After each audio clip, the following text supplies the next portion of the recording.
Hello and welcome back. It's weird being here now, I just don't even know where I am.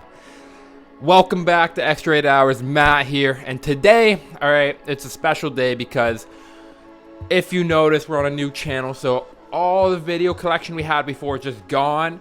So what we're going to be doing, I'm going to be re-going over what is a dream journal, how to use it for yourself, how to best do it, and how we can implement this to first start remembering your dreams, because the first lesson in all of lucid dreaming that you must get mastered is you must know your dream recall before you can actually start to have lucid dreams. Now, you might be asking the reason why is this so?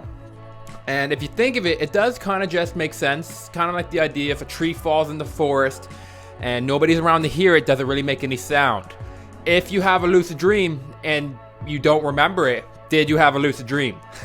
Same sort of idea. So what we want to do before you even start your lucid dreaming practices is we want to get it so that you can actually start remember your dreams consistently. I know Stephen LaBerge in his book, Exploring the World of Lucid Dreams, I think he recommends to have at least 1 or maybe even 2 full weeks of dreams remembered before you actually start lucid dreaming, so that you can, confidently say that tonight when you go to sleep, you're actually going to start remembering your dreams. So first things first, when you're trying to actually start improving your dream recall, the first thing that you want to improve is first try to get a dream journal. Okay, if you don't have a dream journal, this is the foundation of the dreaming kind of sphere, you could say. Reason for it: when we wake up in the morning, you might have had the experience yourself where you remember your dream for a few minutes, but then you take your shower, you get up, you brush your teeth, you get dressed, you don't remember your dream. The reason for this is dreams are typically stored in our short-term memory, okay? While we dream, we're not conscious, or we're not making long-term memories, we're making short-term memories. So when we wake up, that's why we're able just to remember maybe a little bit of the dream, just when we woke up. But as the day goes on, our short-term memory is going to gone. It takes maybe 5 minutes, and then your dream's just totally gone. It never went and made it into that long-term memory. So the act or the process of writing down your dream in your dream journal is a way we can kind of crystallize, first of all, the idea of your dream into the real world. So now once you write it down, even if you were to forget, you can come back and read it and have like sort of memory triggers to help your dream recall improve again.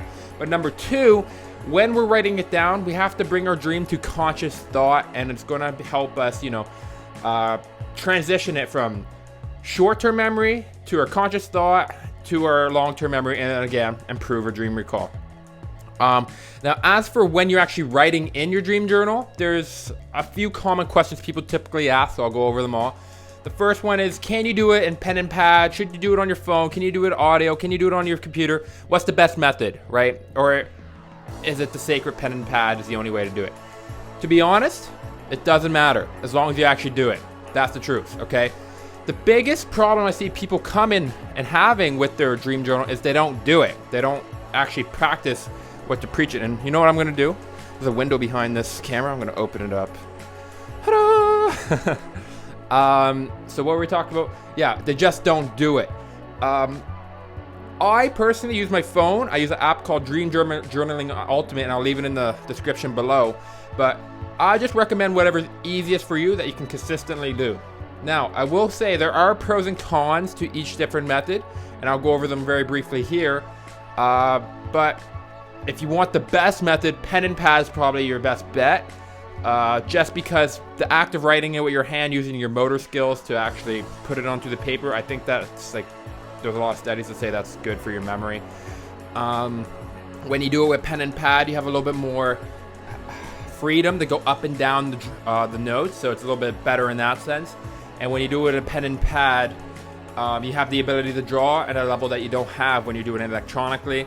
That's about big reasons why you would do it in a pen and pad. The reason why I don't personally is just because it takes too long and my handwriting sucks.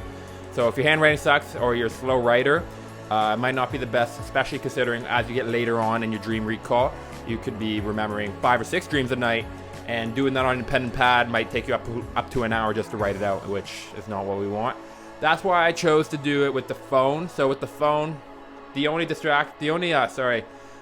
negative I would say with the cell phone is basically there's a high chance you're going to get distracted going on Twitter, social media, or going on something else, just not thinking of your dream right away, and that could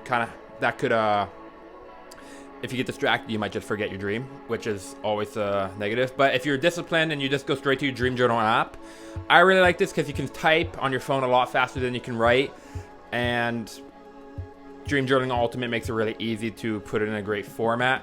The other methods I was talking about is audio and computer. You know, to each their own. Audio is great too for people who don't like writing. They can just speak it out. It's a little bit harder to go back through. I would really recommend finding a way you can write it out, even if you do audio to text, just because you can actually use what you write down to help you lucid dream later on. And then computer, I mean, typically people don't have a computer right next to their bed, so you have to get up, get down, start typing, and that's just that little middle spot, you know, where you lose a little bit of time. It's a high chance that you get distracted or might lose your lucid dream. Now, when you're actually writing in your dreams, there's a few best practices, some proper dream journaling etiquette that you can have to actually improve your dream recall. So the first things first, you don't necessarily always have to write out the whole dream. I will say this though, it's better to incorporate more details. If you ever think, should I write this down? Just write it down. Write down any detail you can remember. It's very important too that when you're writing down the details of what you see, what you hear in the dream, you know, take and incorporate all your senses. What you might smell, what you taste if you eat food. But then it's really important to go a next step beyond that and not only write what you see, what you feel, what your senses, but what you feel inside. Dreams are often very emotionally provocative, so it's good to write down how these dreams make you feel. And a real little kind of cool tip about this is oftentimes people will say that they don't remember anything when they start dream journaling. They have zero memory, and that's probably true. I mean, you just started trying to lucid dream. Or even just remember your dreams. And if you remember nothing, it can be kind of discouraging to write in your dream journal. But what I would really highly recommend to do, if you don't remember anything in the morning, take the time just to sit there and think, okay, at least can I remember anything at all? Was I doing anything? And if you can't, take the time, was I feeling anything? Feelings are something that are a little bit more, you could say, they're slower to disintegrate in your body, and you can tend to feel them a little bit longer after you wake up. Try to take the time to write down your feelings. This is very important. It connects you with yourself, blah, blah, blah, but it's just great for helping you remember your dreams too. Also, when you're writing in your dream journal, it's a great thing to do to write in the first person while you write out your dream. This is going to help you envision yourself in these dreams later on when we use your dream journal to actually help you have lucid dreams. So what I mean by this, so let's say I had a dream where I went to school and then I failed my test. I got a test back from my teacher and it was that big fat F. I'm like, oh, frig. What you do, okay, when you're writing your dream, I would say, I am going into the school. I see lots of bricks. I'm writing in the present. I am going into my classroom and then I sit down. The teacher says to me, she wants to talk to me and she hands me my test. There is a big fat F on my test. I look at it right now and then I look up and I am very discouraged or something like that. You know, writing in the present rather than writing, the teacher gave me the test and then I got an F and then I said, you know, that's in the past. Right in the present, it helps you envision yourself in the dream later on and improve your dream recall overall. Let me see here. Oh, and the very last thing I will mention on lucid dreaming. So once you get to the higher levels of dream recall, like I mentioned before, you're not only going to be remembering one dream a night. You could be remembering up to 2, 3, 4, 5 dreams a night.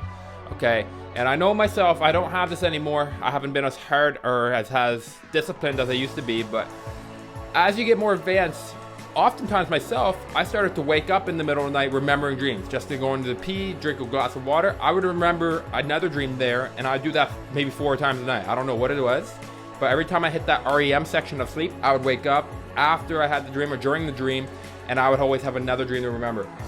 The problem with this is it can be very hard, or you don't really want to. It's kind of like, it's just a bitch to do, straight up.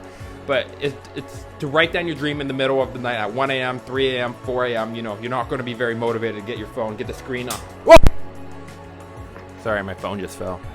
But yeah, you're not going to be very motivated to get the screen up. You don't want to flash it on your eyes and waking you up, or you're just think of it. Honestly, when you're in the morning, you're probably a little bit more groggy. You're probably just going to be acting like a little bit more like a bitch, honestly. So it's hard to do. What I recommend doing instead of writing out your full-fledged dream is just take the time to write out 2 or 3 sentences maybe. You can sketch them down, just jot them down. And what that's going to do, just try to summarize your dream as concisely as possible in these couple of sentences. Because later on when you wake up, what you can do is you can read over these sentences. Oftentimes they will actually trigger you to remember the rest of the whole dream. Okay, I'm just fixing the camera here. I'm going to crouch down a little bit. Talk about, oh yeah, and the very last thing to help you have better dream recall is when you do take the time to write your dreams in your dream journal, take the time to leave a title. A title is big. Having a descriptive title that captures both the feeling and what happened in the dream is a great way to further cement, that dream into your memory. And then when you're just going back through your dream journal, reading the title, it's going to help you just know what that dream was. So a great example, let's use the example of the dream I had earlier of going to school, getting that F, and just totally sucking. I would title that, and let's pretend I was very dreadful once I got it. I'd say total dread from getting the F at school, something like that. That'd be the title. It's kind of like setting a subject line in an email. Try to capture the essence of what you're sending or what you're writing about in there. So yeah, that's all I have today. So remember guys, lucid dreaming is easy when you know what to do. Have a good day.